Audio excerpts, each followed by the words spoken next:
আসসালামু আলাইকুম। কত শতাংশ মহার্ঘ ভাতা পাবেন সরকারি কর্মকর্তা কর্মচারীরা? ব্যাংকের কর্মকর্তা কর্মচারীদের প্রতি কর্মদিবসের জন্য 200 টাকার পরিবর্তে 400 টাকা দেওয়ার সিদ্ধান্ত। মূল্যস্ফীতির চাপ সামলাতে কর্মীদের বেতন বাড়ানোর ঘোষণা সিটি ব্যাংকের। পোশাক কর্মীদের বেতন 5% থেকে 9%-এ উন্নীত করার ঘোষণা সরকারের। কিন্তু সেখানে ব্যতিক্রম প্রথম আলো মহার্ঘ ভাতা নিয়ে একটি নেতিবাচক প্রতিবেদন তৈরি করেছে। সম্মানিত ভিউয়ার্স, সবগুলো নিয়ে বিস্তারিত আলোচনা করব। ভিডিওটি প্রথম থেকে শেষ পর্যন্ত দেখবেন আশা করি, এবং যদি আপনি আমার চ্যানেলে নতুন হয়ে থাকেন তবে অবশ্যই একটা সাবস্ক্রাইব করে দেবেন। সম্মানিত ভিউয়ার্স, ব্যাংকের কর্মকর্তা কর্মচারীদের প্রতিদিনের জন্য 200 টাকার পরিবর্তে 400 টাকা টিফিন বিল করা হয়েছে। একটু খেয়াল করুন যে প্রতিদিন তাদের বেতন বাতিল দিলাম, শুধুমাত্র টিফিন বিল 200 টাকা থেকে 400 টাকা করা হয়েছে। অথচ শিক্ষাগুরুর মর্যাদা আজকে কোথায়? চিন্তা করেন, দেশের অর্থাৎ যদি শিক্ষাজাতির মেরুদণ্ড হয়ে থাকে তাহলে এর সাথে একটু তুলনা করেন কি অবস্থা।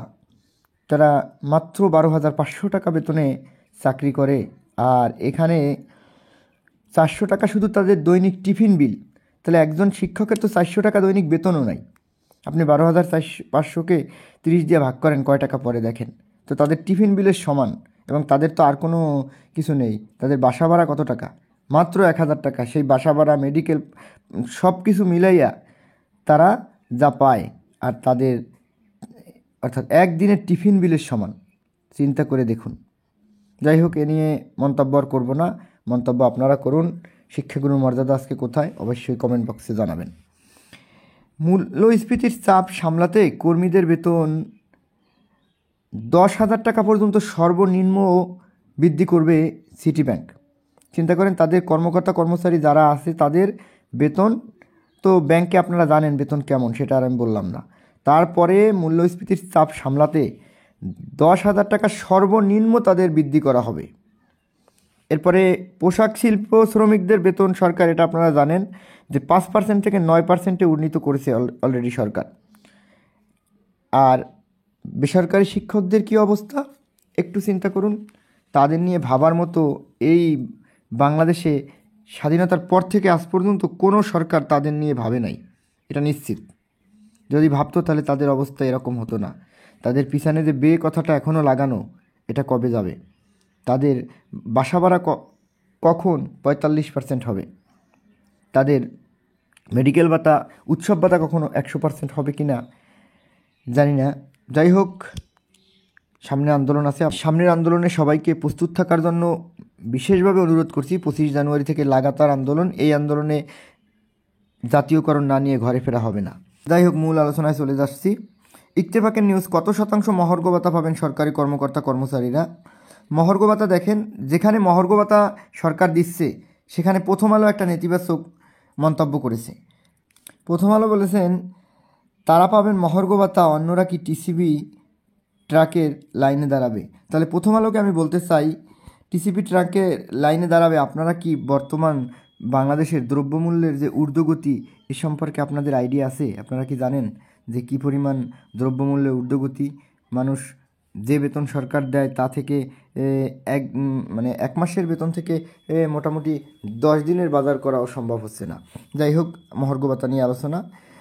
অন্তর্বর্তীকালীন সরকার সব সরকারি কর্মকর্তা কর্মচারীদের জন্য মহার্ঘ ভাতা দেওয়ার সিদ্ধান্ত নিয়েছে। পাশাপাশি অবসরপ্রাপ্ত পেনশনভোগীরাও এই সুবিধার আওতায় থাকবেন। পিয়ন থেকে শুরু করে মন্ত্রিপরিষদ পর্যন্ত সবাই এই ভাতা পাবেন। তবে ভাতার ক্ষেত্রে 2টি ধাপ থাকতে পারে। কর্মকর্তা কর্মচারীদের জন্য সামান্য কম, কর্মকর্তাদের জন্য এবং কর্মচারীদের জন্য তুলনামূলক বেশি দেওয়া হতে পারে। রোববার সচিবালয়ের নিজ দপ্তরে এক সংবাদ ব্রিফিংয়ে এসব তথ্য জানান জনপ্রশাসন মন্ত্রণালয়ের জ্যেষ্ঠ সচিব মোহাম্মদ মোখলেস উর রহমান।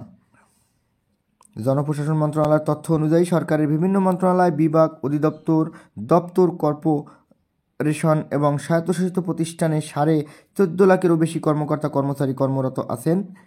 জীবনযাপনের ব্যয় সামাল দিতে নিত্য প্রয়োজনীয় পণ্যের দাম বৃদ্ধির কারণে যে অতিরিক্ত ভাতা দেওয়া হয় সেটি মহার্ঘ ভাতা নামে পরিচিত। যাই হোক, সম্মানিত ভিউয়ার্স, আপনারা এগুলো জানেন। তাহলে কবে দেওয়া হবে সে সম্পর্কে কি বলেছেন? তিনি জানান মহার্ঘ ভাতার হার কত শতাংশ হবে তা নির্ধারণের কমিটি সুপারিশ করবে, তবে সেই সুপারিশ পুরোপুরি বাস্তবায়ন করা হবে কিনা তা সরকারের সিদ্ধান্তের উপর নির্ভর করবে। এ প্রসঙ্গে সচিব সম্প্রতি চাকরিতে প্রবেশের বয়সসীমা বাড়ানোর সুপারিশের উদাহরণ টেনে আনেন। তিনি বলেন, কর্মকর্তাদের মূল বেতন ও কর্মচারীদের মূল বেতন এক নয়। এই মহার্ঘ ভাতায় হয়তো এমন হতে পারে কর্মচারীদের একটু বেশি হতে পারে। তার মানে আপনারা বুঝলেন সম্মানিত ভিউয়ার্স যে পার্সেন্টেজের যে হারটা থাকবে সেটা কর্মকর্তাদের থেকে কর্মচারীদের একটু বেশি হবে। যেমন কর্মচারীদের যদি 50% হয়, কর্মকর্তাদের সেক্ষেত্রে 20%, এরকম করে যদি দেওয়া হয় তাহলে কিছুটা সামঞ্জস্যপূর্ণ থাকবে। এবং এটা হয়তোবা আগামী এই সপ্তাহেই মিটিং বৈঠক আছে, এই জানুয়ারি মাসের ভিতর থেকেই হয়তো কার্যকর হতে পারে, মানে ফেব্রুয়ারি থেকে পাওয়া যেতে পারে।